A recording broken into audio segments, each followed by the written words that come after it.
সবাইকে good morning. আজ সকাল সকাল চলে আসলাম ছাদে। ছাদের মধ্যে ফুল তুলতে। ফুল হয়েছিল, বেশি হয়নি।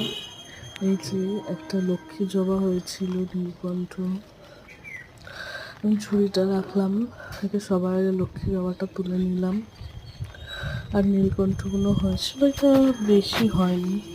যখন হয় একবারে অনেক হয়, আবার যখন হয় না অল্প অল্প করে হয়। এই যে আমি আর দাদাতে খুঁজে খুঁজে বের করছিলাম। অন করে দিছি। তারপরে এখানে দেখলাম মাচা দিয়ে পুঁই শাকটা পড়ে গেছে, তো তাই মাচাতে তুলতে আসলাম। পুঁই শাকটা তুলে দিলাম, নাহলে পড়ে গেলে খারাপ হয়ে যাবে, বেশি বাড়তে পারবে না। আর মা বলেছিল বেগুন তুলে আনতে, তাই বেগুনটা তুলতে এসছি। মা বলল দেখবি কোনটা বড় হয়েছে সেইটা নিবি, এইটা সব থেকে বড় ছিল, এখানে এই বেগুনটাই তুলছি। আর বৃষ্টি হয়েই যাচ্ছিল, আর বেগুনটা তুলতে গিয়ে পড়ে গেল। এই যে বেগুনটা।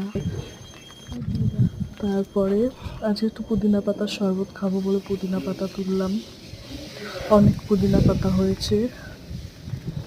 আর পুদিনা পাতার সাইড দিয়ে এটা দেখতে পাচ্ছ, এটা উচ্ছে গাছ। বেশ কটা পুদিনা পাতা নিয়েছি, আরো কটা লাগবে। আর এই দেখো আমার কাছে উচ্ছে হয়েছে, দেখতে পাচ্ছ তোমরা। আর পাপা দেখছে কোন বেগুনটা আর বড় হবে না। বেগুনটায় দেখছে পোকা টোকা হলো নাকি। তারপরে এদিকে মাচার ওপর দিয়ে উচ্ছে বেরিয়ে গেছিলো, তো ওইগুলো তো বেশ অনেকগুলো উচ্ছে হয়েছে। সব কটা এখনো বড় হয়নি, বড় হবে। বড় হলেও উচ্ছে তোলার ভিডিও তোমাদেরকে দেখাবো। কত উচ্ছে ধরেছে খালি দেখো।